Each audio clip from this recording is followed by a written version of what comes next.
Hello everybody and welcome back for more Let's Play Kingdom Hearts Reverse Rebirth.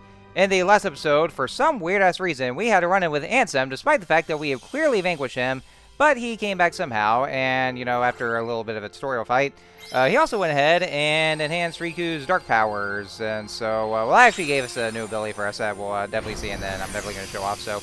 In this episode, we're going to go ahead and officially begin our journey through, well, I mean, you know, just a revisit through all the Disney worlds, though. I mean, technically it's, you know, Riku's very own journey, though, and I know only Sora's visit them, but no, we're essentially just revisiting those. So we're going to start with Agrabah. And so, yeah, like I always do, I'm just going to go ahead and just do the cards, or the world cards are first given to me, so I figured to go for Agrabah first. And also, this map is very small, as you can see here. So, to talk about, the Disney World, so, unlike with, well, Riku's visit to Hollow Bastion, and also with Sora's campaign, when you go through each of the Disney worlds, or at the very least a good majority of the worlds themselves, you're only going to be given one key card, which is the Key to Beginnings, I believe is yeah, it's a Key of Beginnings. So you're going to be given only that, though. So you're not going to get any other cards like the Key to Truth or the Key of Guidance. So yeah, just the Key of Beginnings. And so because of that, all the pretty much all the Disney worlds are essentially just, you know, completely abridged versions of the worlds that Sora has visited in this game. So therefore, you're not going to see any cutscenes whatsoever, not any events at all that transpires. They are completely omitted. So all it is that you're just going to go through each of those rooms, and then you're going to make it all the way to the boss, and then that's it. So, you know, none of that, though. Riku never really meets any of the characters themselves. You know, only Sora did, but, you know, just not Riku.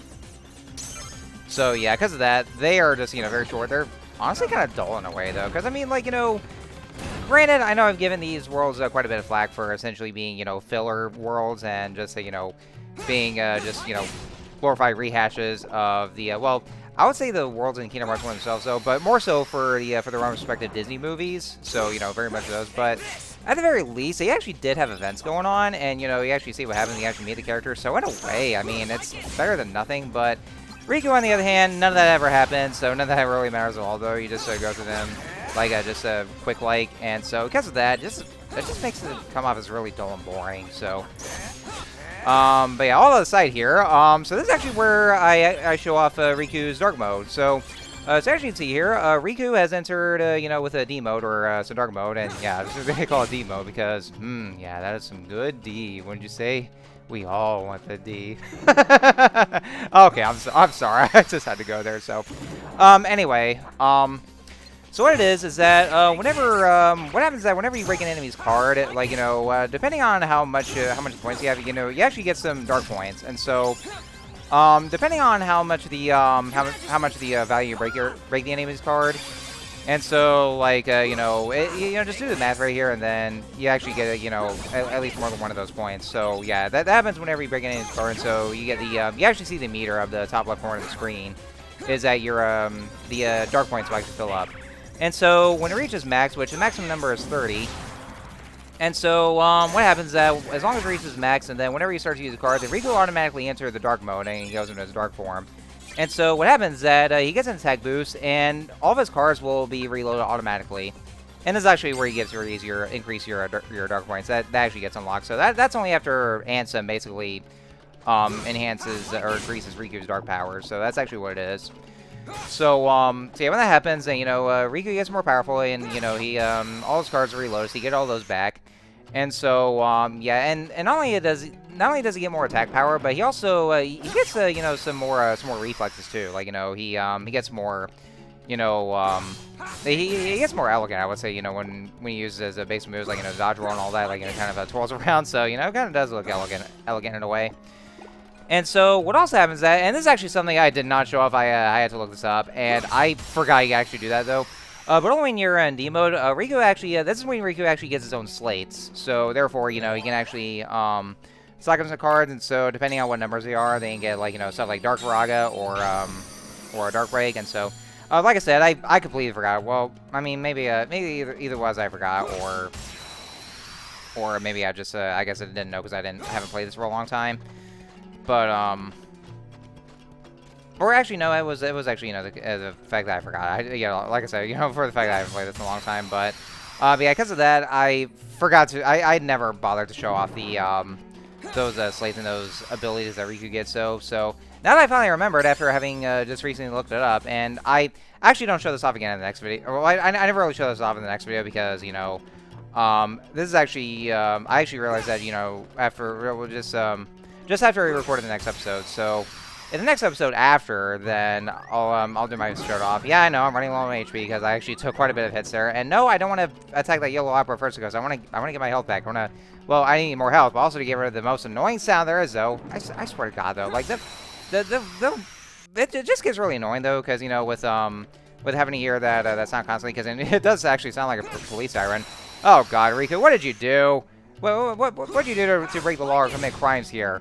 Well, then again, he actually did commit crimes back in Kingdom Hearts 1. But yeah, you're going to jail, dude.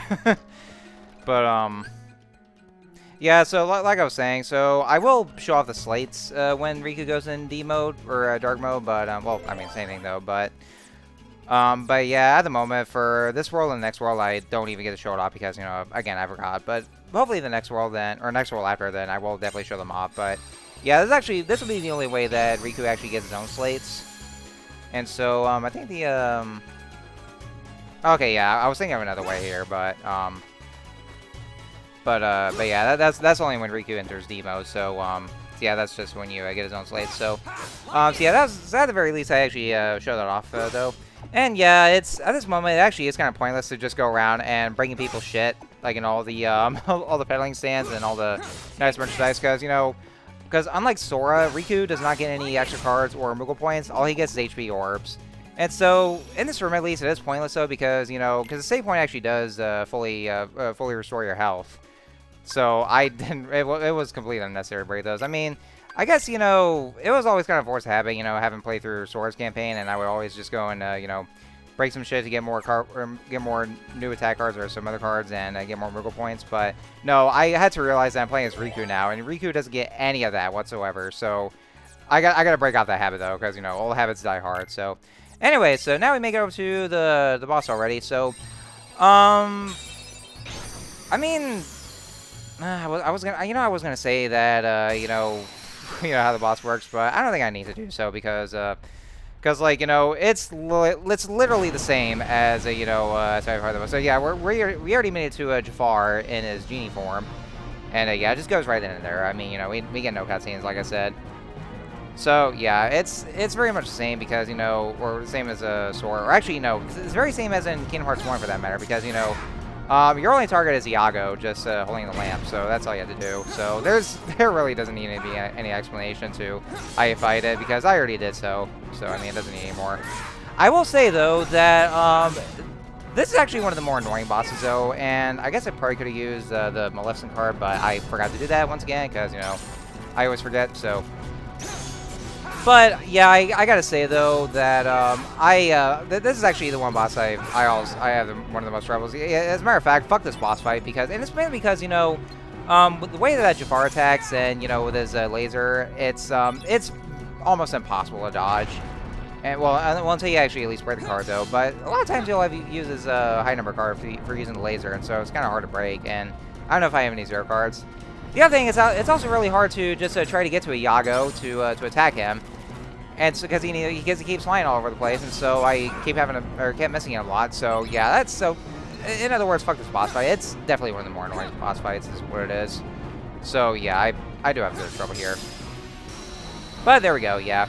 So that's basically the whole world in a nutshell. You know, you just go into the world, you get the key beginnings, and then you go to the boss room and defeat the boss, and then you can just finish the rest. Actually, as a matter of fact, another thing unlike Sora is that after you defeat the boss, you know how Sora would immediately go to the Conqueror's Respite after you defeat the boss, just because it just takes you there because you're already done with the world itself. Well, even after you defeat the boss of the world, you're actually just taken back out to the room where you entered through the boss door.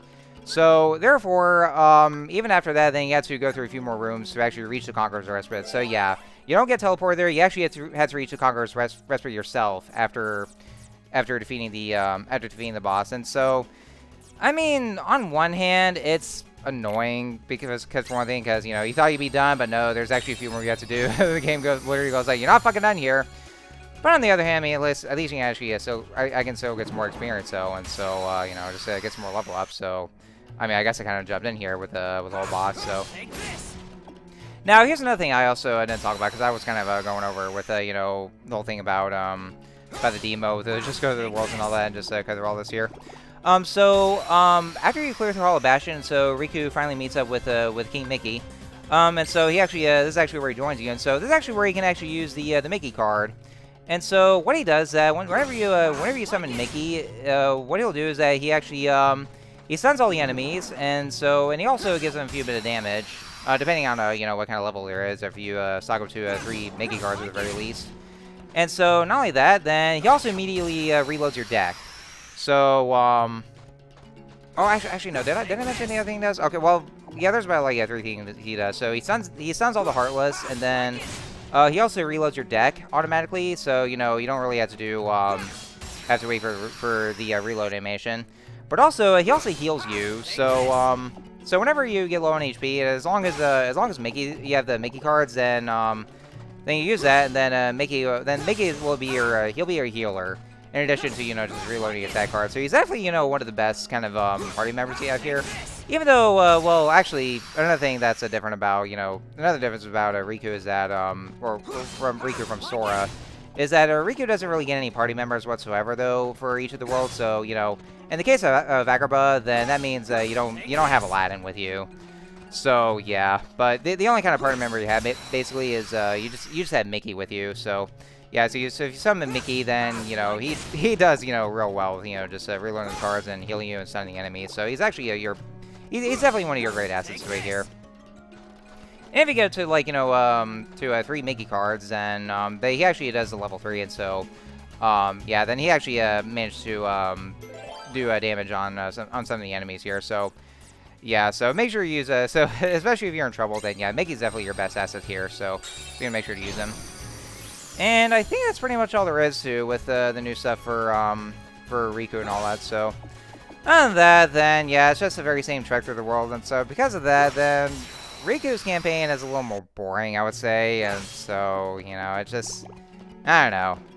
I mean, you basically have to go through, I mean, the only more interesting aspect about Riku's campaign is just, you know, the more other plot points, because, you know, Riku actually gets some more interesting details about, you know, for, well, what will transpire in Kingdom Hearts 2. More so than Sora, though, because in Sora's case, then, you know, it's all just, you know, him losing his memories, and so it's basically an excuse to just, you know, reset his powers and abilities. And, although I also want to say, though, is that you can actually see that, you know, whenever Riku encounters Maleficent, she's actually fully aware for the fact that she's merely just an illusion of Riku's memories, but not in Sora's case, though. Sora is actually just more so filler, so it actually kind of makes Sora come off as an idiot compared to Riku, where, you know, where Maleficent is at least self-aware of her, that she's merely an illusion. And yeah, that's actually where I want to show off the decks here, so yeah, you can actually see that, you know, the enemy cards are automatically equipped to you, so you don't really have to customize them yourself. So yeah, they're just outright given to you. So yeah, that's actually what I mean about the game, or this campaign being more user-friendly. And one more thing I also want to bring up, though, is about Ansem. So you might have noticed that Ansem actually sounds a lot different. You know, he sounds more gruff. And you must be thinking that, you know, is that really Billy Zane? Well, folks, that's actually not Billy Zane voicing Ansem. That's actually a different person. Well, I would have to say, starting with Kingdom Hearts 2, though, because I was the first to actually do so, but Ansem is actually now voiced by Richard Epcar, and so I think it's because, you know, there was a bit of controversy with one of Billy Zane's movies, and so I guess Disney saw to that, and so I guess they wouldn't really have him voice Ansem since after Kingdom Hearts 1. So starting with Kingdom Hearts 2, then Richard Epcar will now voice Ansem, the Seeker of Darkness, and so he's a good voice for Ansem. I mean, I miss Billy Zane, though, but, you know, but Richard Epcar's good.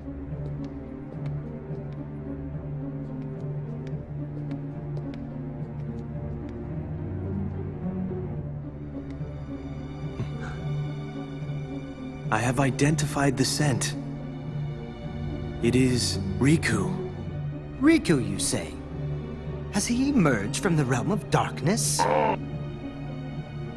His existence, it was once doubled in the darkness. Fascinating. That's why you mistook him for the superior. The dark power given to Riku facilitated his escape from its realm. What I want to know is why he appeared here in Castle Oblivion. That's really quite simple. His existence resonates with that of another hero. Sora is in the castle? He arrived earlier. Marluxia is already using Naminé's unique powers to meddle with Sora's heart. Without even bothering to consult us. It seems he desperately wants the Keyblade Master for himself. What a foolish plan indeed. Sora's is not such an interesting existence. The entity that holds true value is Riku, the hero of darkness. Can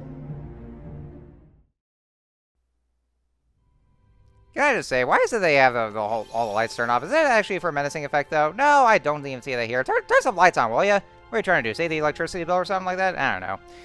Anyway, so that should about do it for this episode here. So yeah, I'm just gonna, go through the episodes of each of the worlds one by one. So I'm not really gonna split those because, just all a trek through. So, anyways, with that said, next time on Let's Play Kingdom Hearts Reverse Rebirth, we're gonna go to the next Disney World. I'm probably gonna keep on saying that for each end of the episodes. Probably you'll hear me saying that a lot. So, anyways, until next time, I'll see you guys later.